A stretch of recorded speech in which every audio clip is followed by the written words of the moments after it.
Bienvenidos a la conferencia Manejo Reputacional de Crisis Informáticas. Presento al ponente. Alejandro Salum es fundador y presidente de Tascom, firma especializada en comunicación estratégica, reputación y manejo de crisis. Ha liderado áreas clave en Microsoft, Atento, Sun Microsystems y más. Consejero catedrático y conferencista, egresado del ITSM con estudios en Cornell, Harvard, Stanford, Berkeley, Kellogg, IPAD y EGAD. Una vez más, bienvenidos. Hola, ¿qué tal? Buenos días, buenas tardes a todos. Hoy vamos a hablar del manejo reputacional de crisis informáticas. En estos 60 segundos de introducción de mi presentación, están ocurriendo simultáneamente 2.240 ataques cibernéticos a organizaciones de todas partes del planeta. El 60% de estas empresas atacadas a los 6 meses van a tener que cerrar. No tanto el impacto económico es el que acaba con ellas, sino la falta de confianza de sus clientes y la mala gestión de su crisis. Las crisis llegan sin avisar, los incidentes o crisis llegan sin avisar, escasez, alza de precios, accidentes, corrupción, etc. Y no solo eso, sino que además en cualquier momento puede ocurrir una que tenga un impacto a nivel mundial. Aquí un ejemplo.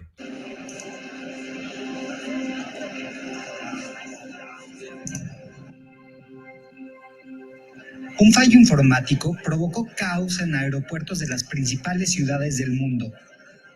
Lo mismo en Los Ángeles que en Tokio, París, Berlín o Madrid. La actualización de un programa de la compañía estadounidense de ciberseguridad, CrowdStrike, generó fallas en las computadoras con Microsoft Windows, el sistema operativo más utilizado en el mundo. Esto provocó que la llamada pantalla azul de la muerte apareciera en las computadoras. Se ha producido un problema en su computadora y necesita reiniciarse. Pero reiniciar no fue suficiente. El mensaje se repetía una y otra vez sin que las computadoras pudieran arrancar. La falla informática se fue esparciendo y dejó todo tipo de afectaciones. Hospitales donde se tuvieron que suspender cirugías. Fallas en las líneas de emergencia del 911. Negocios que tuvieron que cerrar debido a que no podían operar. Incluso las transmisiones de canales de televisión resintieron la falla. Aunque sin duda, la industria aeronáutica fue la más afectada.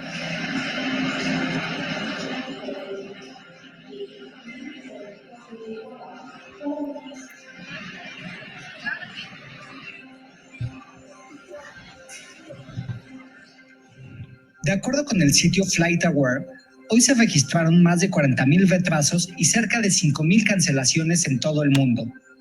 Esta noche, CrowdStrike publicó un informe en el que insisten que no se trató de un ciberataque, que entienden cómo se produjo el problema y que siguen con un análisis exhaustivo para determinar la causa. El motivo que generó una de las mayores crisis informáticas de los últimos tiempos. We're deeply sorry for the impact that we've caused to customers, to travelers, to anyone affected by this, including our companies. So these sort of things, obviously, you try to understand and mitigate them. Y pues se descompuso el sistema, iban a hacer un cambio, no le salió y afectados ya vieron cuántas personas, y en otros países hubo, aparte de los aeropuertos, hubo afectaciones en otros servicios. Esta empresa, CrowdStrike se llama, se comprometió a ser totalmente transparente. Por lo pronto se habla de días, incluso de semanas, para que todos los sistemas afectados puedan operar con normalidad. Esta noche se habla de días y quizá de semanas. Creo que todos conocemos el caso y el impacto reputacional fue brutal tanto para CrowdStrike fundamentalmente y como para Microsoft colateralmente. Entonces las crisis llegan en cualquier momento sin avisar y también llegan en cualquier sector. Pero las crisis cibernéticas cada día son más complejas, más frecuentes, impredecibles. Hoy conocemos todo: ciberataque, violación de datos, fuga de información, sabotaje, etcétera, etcétera. Cada día son más complejas y el impacto que estas crisis pueden generar es brutal. Les voy a dar un poquito de contexto. La economía más importante y más grande del planeta, como todos sabemos, es Estados Unidos, con un valor de 30 trillones de dólares. Después viene la eurozona, con un tamaño de 20 trillones más o menos. Después viene China, con 18 trillones. Y después viene la ciberdelincuencia, con 9.5 trillones de dólares al 2024. Se espera que para el 2025 pudiera llegar aproximadamente a 10 trillones. Y esto trae un crecimiento de 34-36% por año y es imparable. Vamos a ver algunas de las razones que van a impulsar que nuestros ciberatacantes o atacantes cada vez tengan técnicas mucho más sofisticadas y mayores herramientas. Algunos también quizá conocen este estudio del Foro Económico Mundial, el Global Cybersecurity Outlook, en el cual se estima que 60% más o menos de las empresas han experimentado un ciberataque significativo en el último año, siendo los más comunes, como también todos sabemos aquí, el ransomware con el 40% de los ataques, el phishing afectando un 30% de las empresas, y los ataques a la cadena de suministro han aumentado un 20%, y aquí estamos viendo también OT, ¿no?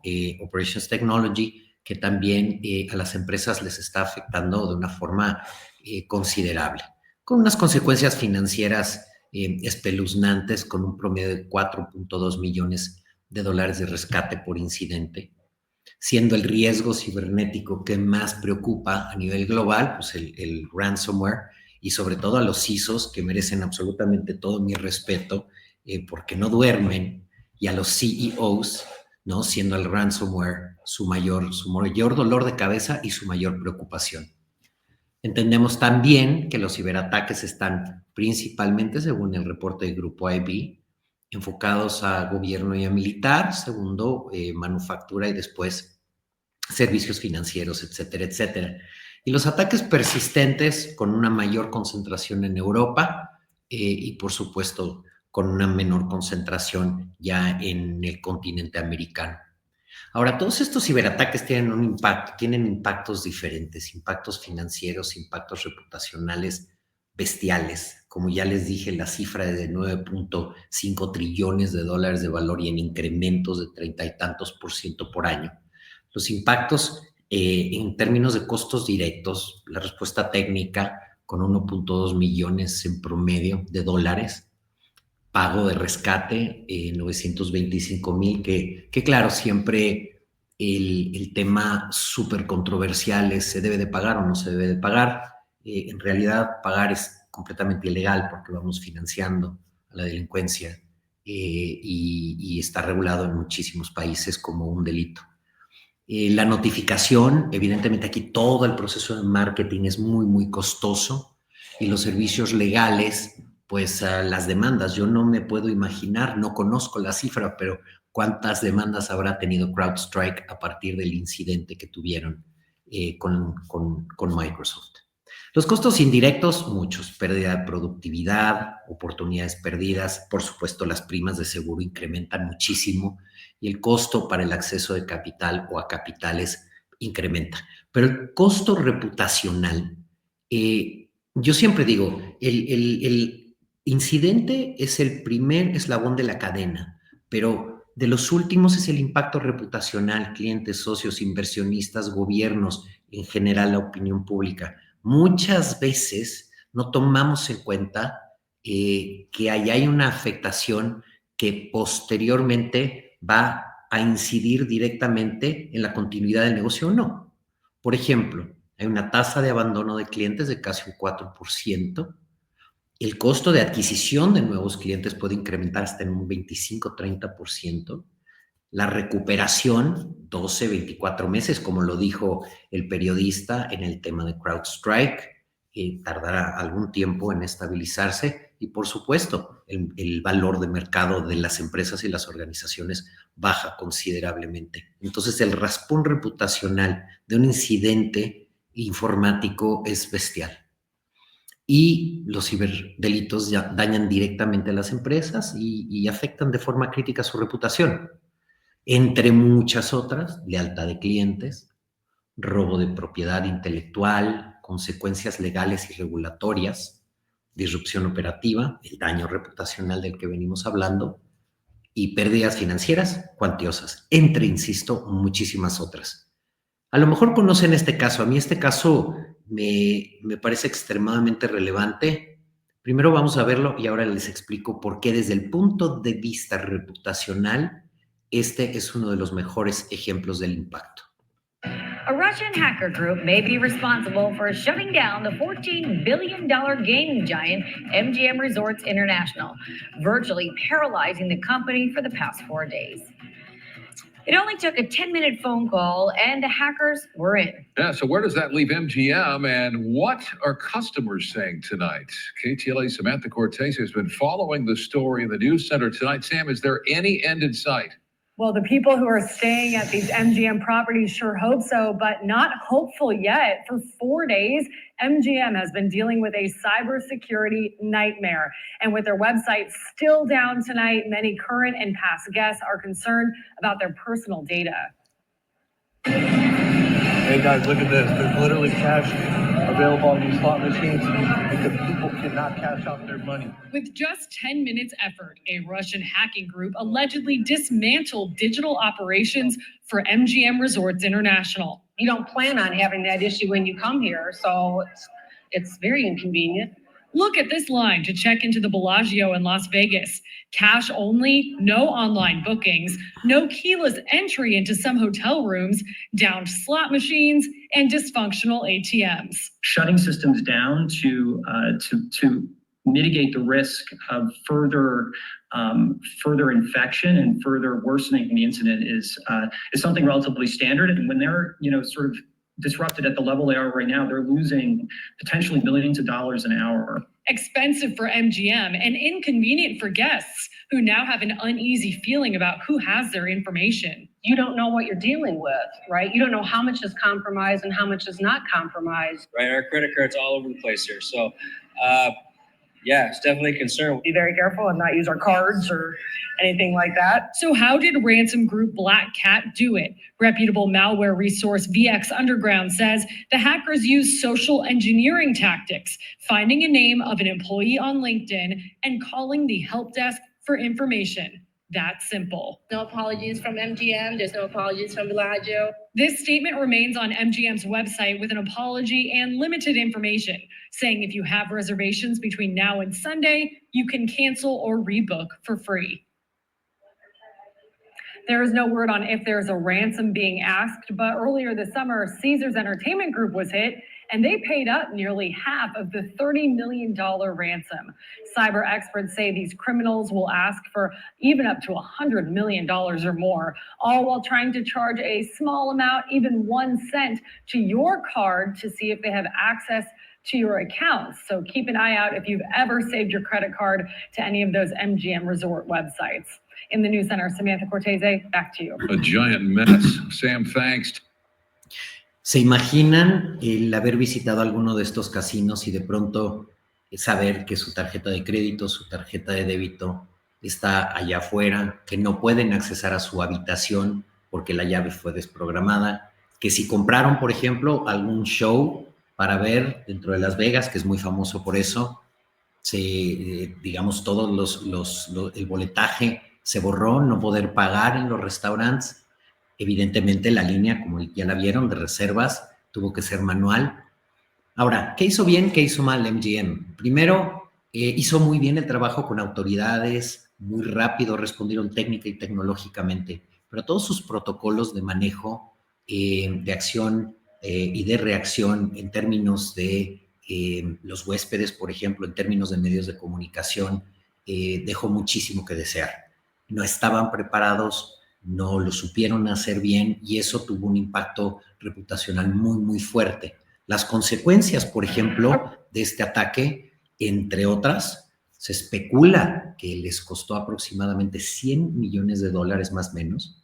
Se liberaron 37 millones de tarjetas, datos personales, como les digo, tarjetas de crédito, tarjetas de débito, líneas de transferencias, etcétera, etcétera, y 40 millones más menos en juicios. Entonces, las consecuencias fueron bestiales y aquí yo creo que la lección es, bueno, no saber que no nos limitamos solamente a los cuartos de guerra técnicos y a liberar técnicamente el problema, sino reputacionalmente. No sé cuánto tiempo le habrá costado a MGM y a todo su grupo de casinos recuperar la confianza de sus clientes, pero estimo que les ha de haber costado un ratito. Y evidentemente la viralización en las redes sociales, porque el impacto que esto tuvo, yo recuerdo que la primera vez que me enteré, que fue a las 3 horas de que salió la primera publicación, fue en TikTok, y después hubo mucho en Facebook y en Instagram, y no se diga en X. Estuvo flotando por las redes sociales. Las redes sociales en estos temas pueden ser tus amigas o pueden ser tus enemigas. Si vemos nada más el tamaño de Facebook en población es más grande que el doble que cualquier país del mundo, ¿no? Entonces, algo que se sube ahí y sobre todo una noticia de alto impacto como lo de CrowdStrike o lo que pasó ahora con los casinos MGM, pues evidentemente tiene una replicación brutal por 4 razones fundamentales, que es la que nosotros, los que manejamos preparación, manejo, mitigación y recuperación de crisis reputacional derivada de delitos informáticos, manejamos, y son la escala del tema, la propagación, y nunca duerme, ¿no? Las redes sociales están 24/7 abiertas y al acceso de todo el mundo, y la velocidad con la que se puede propagar cualquier noticia o cualquier evento. Ahora, a todos estos temas ya vimos, por supuesto, el tipo de ciberataques, ya vimos las estadísticas, ya vimos un par de ejemplos. Si a esto le agregamos complejidad, que también todos nosotros en este foro conocemos muy bien, y hablamos de inteligencia artificial generativa, automatización, hiperpersonalización, cómputo cuántico, etcétera, etcétera. Los ciberataques vienen cada vez más complejos. Me sorprende, por ejemplo, en algunas instituciones bancarias con las que tengo la oportunidad de trabajar, no estamos hoy día preparados para regular, o más bien no lo estamos haciendo, regulando adecuadamente el uso de inteligencia artificial generativa dentro de las organizaciones. Por el otro lado, los gobiernos están teniendo muchos, es controversial, están teniendo muchas discusiones alrededor de cómo se puede regular, y es complejo, no es un tema sencillo. Yo le pregunté a la inteligencia artificial y lo hice en varias, ¿no? Lo hice en Copilot, lo hice en DeepSeek, lo hice en Manus, obviamente en ChatGPT. ¿Cuántas inteligencias artificiales hay? Y me arrojó una cifra, 1.2, 1.3 millones de inteligencias artificiales, aunque no hay una estadística actual. Entonces, ¿cómo se va a controlar esto dentro de las organizaciones? Es todavía más complejo. Entonces surge la pregunta, ¿cómo podemos controlar o mitigar la cobertura mediática y la replicación en redes sociales, la distorsión de los hechos, aquí con deepfakes, por ejemplo, lo que acaba de pasar con el CEO de Scotiabank en Perú, por ejemplo, que le hicieron un deepfake haciendo una oferta sobre inversiones que él nunca hizo, ¿no? Distorsión de hechos, y con ello reducir el impacto reputacional. Ahora, los que nos dedicamos a esto sabemos que no lo podemos controlar, pero sí podemos tomar el control de la conversación, no dejar que alguien más comunique por ti. De entrada, detectar. O sea, ¿cuáles son los canales de conversación? Adelántate a la viralización, estate monitoreando todo el tiempo qué está pasando y qué le está pasando a la competencia, qué le está pasando a tu sector. Segundo, identifica quién está hablando, el qué, quién, cómo, cuándo, dónde, por qué, para qué, etcétera. Si es malicioso, si es informativo meramente, si es educativo, identifica. Después considera cuál es el tono, la manera, la transparencia, frecuencia y repetición de los mensajes. Si ya hay algo tuyo, si ya hay algo de tu competencia, algo de la industria, piensa en cómo vas a comunicar. ¿ok? Toma el control de la comunicación y empieza a monitorear y escalar y elevar según sea necesario y empieza a involucrar a tu gente. ¿Escalar y elevar a quién? Dentro de tu organización y, por supuesto, a las autoridades correspondientes, sobre todo si estás en los sectores financieros y de banca, estás obligado a reportar inmediatamente.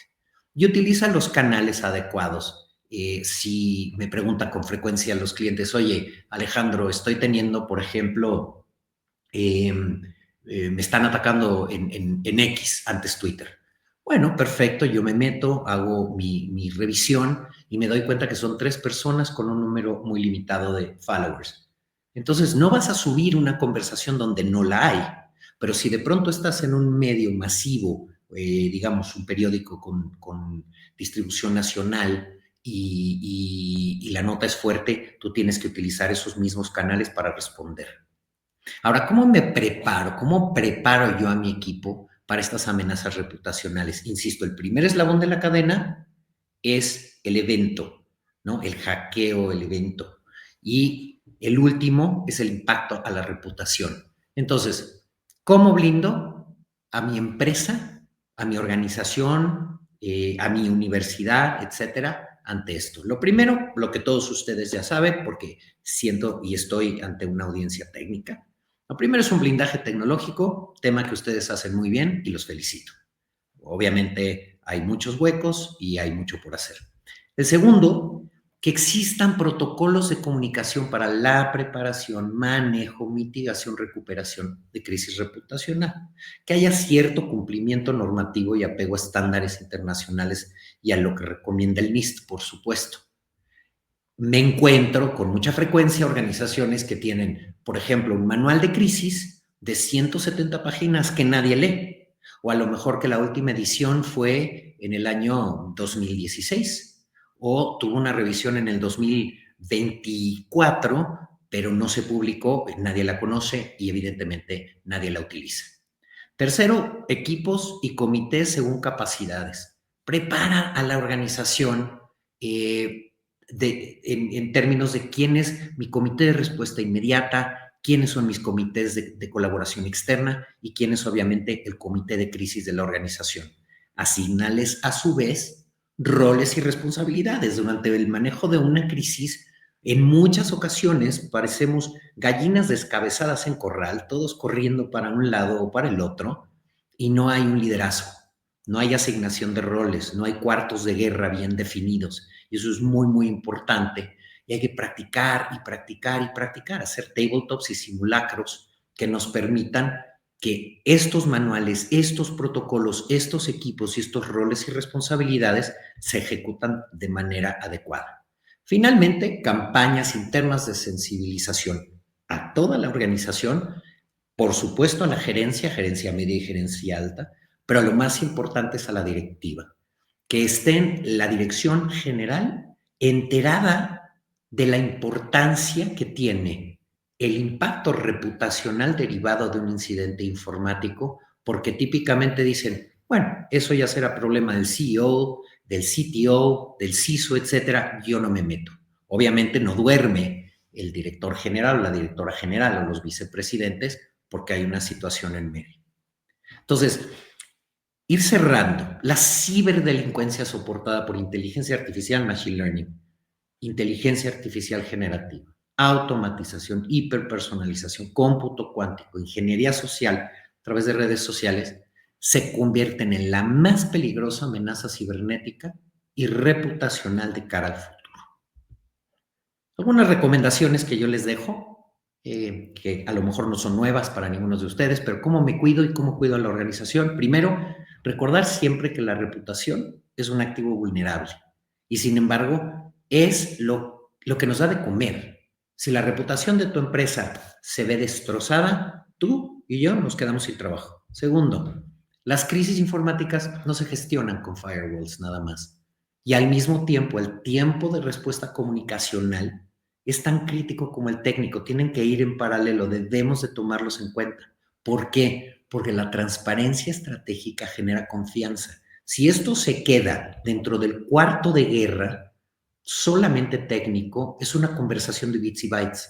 Pero cuando esto sale y lo podemos articular en medios de comunicación, en redes sociales, con autoridades, etcétera, le estamos dando justamente lo que necesitan clientes y públicos externos para la confianza que hace, ¿no?, que la reputación de la empresa se mantenga o sin alteración alguna o con el menor daño posible. Después, al último, ¿no?, el comeback, la recuperación, la narrativa post-crisis define el recuerdo público. Se van a acordar, todos nos acordamos de CrowdStrike y del tema de Microsoft, pero en realidad en ese momento era una crisis bestial. El día de hoy ya ni nos preguntamos si CrowdStrike va a seguir adelante o no va a seguir adelante. Simplemente la narrativa nos llevó y hoy sabemos que es una empresa sólida y que va a estar con nosotros por mucho tiempo. Por último, no se puede proteger lo que no se ha entrenado y por eso invertir en comunicación estratégica es una póliza para mantener y sostener la reputación de las organizaciones. Por último, les dejo con una reflexión de Warren Buffett que dice: toma 20 años construir una buena reputación y 5 minutos en arruinarla. Si piensas en eso, harás las cosas diferentes. Prepara a tu organización para cómo manejar los incidentes y las crisis reputacionales. Con esto cierro, les agradezco mucho su atención y estoy a sus órdenes para cualquier duda o comentario. Antes de pasar con las preguntas de la audiencia, Alejandro, en el momento crítico de un ataque, con la presión de los medios y el pánico interno, ¿cuál es el primer mensaje que debe dar una empresa y a través de qué canal? Lo primero que se tiene que hacer es evaluar si esto corresponde a cualquiera de los 3 niveles que yo llamo de semaforización. Si estamos hablando de un incidente, de un problema, de una crisis o de un issue, pues. Si ya estamos a nivel incidente, a nivel issue, que ya salió, ya trascendió las fronteras de la organización, lo más probable es que no tengamos que salir, pero tenemos que monitorear. Cuando ya es una crisis, sí tenemos que salir a comunicar. ¿Quién debe de comunicar? Debe de comunicar las áreas de comunicación corporativa, asuntos corporativos o institucionales. Tratar de no quemar al director general o la directora general de la empresa, por supuesto, y deben de estar muy vinculados con el área de tecnología. Por ejemplo, esta pregunta la vinculo con la que hace Diego Torres en el chat, que dice cómo se resuelve en la práctica la tensión que hay entre el equipo técnico, que exige certeza, o sea, de este lado estamos los técnicos, y por el otro lado, el de comunicación, que requiere inmediatez. Lo que noto con muchísima frecuencia en las organizaciones, tanto aquellas con las que asesoramos y trabajamos, así como aquellas que nos llaman de que ya tienen una crisis, es que no hay un vínculo ni un entendimiento entre las áreas tecnológicas y las áreas comerciales. Entonces, el primer, como esa rueda de 360 que decía qué es lo que debemos de hacer, debemos de tener roles y responsabilidades, protocolos de acción y reacción, protocolos de comunicación, debemos de practicar. Entonces, cuando tú practicas en tus tabletops y en tus simulacros, debes de establecer tus matrices de elevación y de escalación. ¿A qué voy con esto, Diego? Y con la pregunta anterior. Debes de saber quién le comunica a quién, en qué momento. Y entonces la dirección general quiere una respuesta rápida para informar a sus clientes y socios, pero por el otro lado, tecnología quiere darle certeza al director general. El punto medio se encuentra a través de establecer estos canales de comunicación. Es muy frecuente también en el manejo de las crisis que no se hablan entre sí, o que no se entienden, o que son idiomas distintos. Por ejemplo, tecnología habla con bits and bytes, cuando de pronto dirección general o comercial habla en pesos y centavos.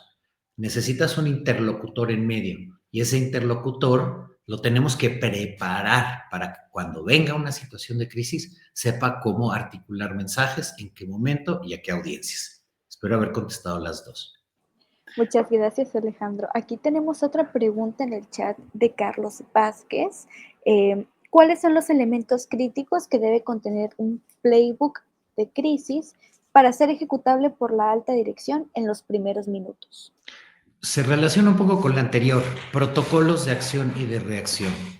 La dirección general debe practicar junto con los equipos de tecnología qué pasa en el caso de un incidente, qué pasa en el caso de una crisis.